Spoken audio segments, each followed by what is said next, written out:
the same question Yeah. for me. I think that the biggest issue that we have in society in general is a lack of identity, especially amongst the youth. Lack of identity and lack of guidance. Um, Nowadays, you're seeing a lot of kids committing suicide. They're questioning who they are, what their religion is, or you know what who they are as individuals. The one thing that makes me so confident in Islam is that it gives me every single answer I'm looking for. It gives me an identity, which is a big thing for me. I think in many of the youth, if you talk to people here, it gives you a guidelines for life, and I think that's the biggest thing that's lacking, especially with the youth, man. Because growing up in this society, our parents tell you study, come home, do your homework, play your games.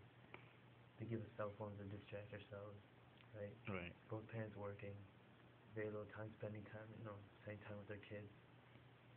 We mostly just grow up TV, internet, these type of things. So the interaction with our parents or just guidance in general is really lacking in society. And we're left with just being on our own.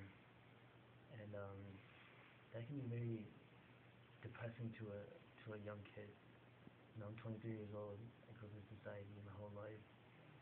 Um, the thing that kept me sane or kept me, upbeat about life was that I had people guiding me through it, and they were guiding me based off a whole guidance for my whole life. When I wake up, I have guidance from Islam. When I wake up till I sleep, when I go to the bathroom, whether I eat, when I'm meeting with friends, there's always guidelines for how to interact with that. And some people might think that that's it's too much, but for me that makes life a lot easier. I know the right and wrong rather than having to figure it out. As you can see in the society, man, kids have such a tough time figuring it out in the first place that it gets depressing because they just give up, right? Right. So what Islam does for me is it makes my life easier, and it gives me a guideline for every single second of my life. I'm told that every single moment can be a type of worship. I can constantly be worshiping. If I say certain things, if I do certain things before I sleep, and when I wake up, that whole time while I'm sleeping, it's as if I'm worshiping. If I go to the bathroom, I do certain things, or I say certain things, that moment I'm in the bathroom, it's as if I was worshiping. When I was eating, say something, do something, in particular, it's as if I'm worshiping while I'm eating. Playing basketball, working out, these things they're all built into our society, right? And they're all built into our religion. But the difference is that our religion teaches us a way where we can use it to our benefit, being spiritually uplifted. I think that's the biggest difference. And when asked why don't we conform, because I've been told this. I've been told that I should not grow a beard. I should not wear, the Islamic garb or whatever. I usually wear a hat because it looks cool. Not for religious reasons, but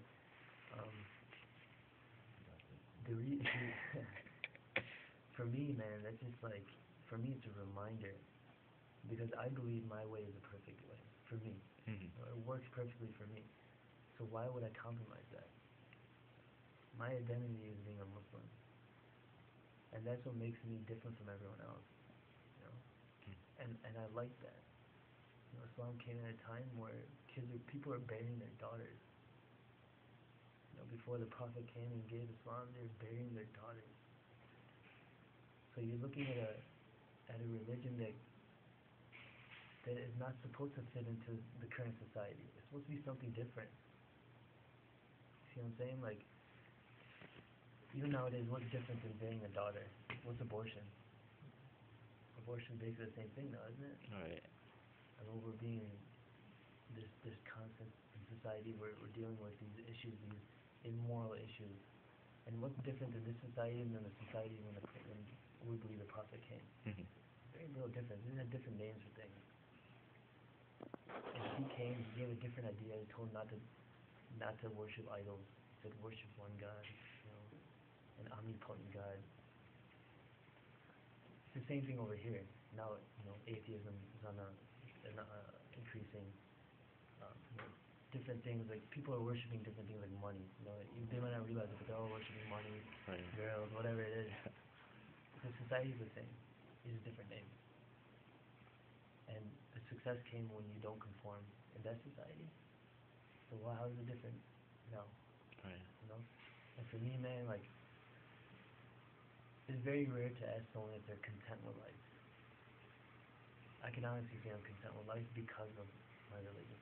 Oh. Because of the way that I dress. Because of the way that, maybe I grow my beard. Because I'm trying to emulate a group of people that have been given guidance. Mm-hmm. And in order to achieve that guidance, I want to emulate them.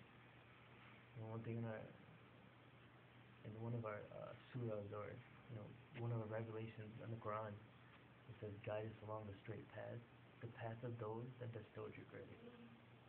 That's the translation of it.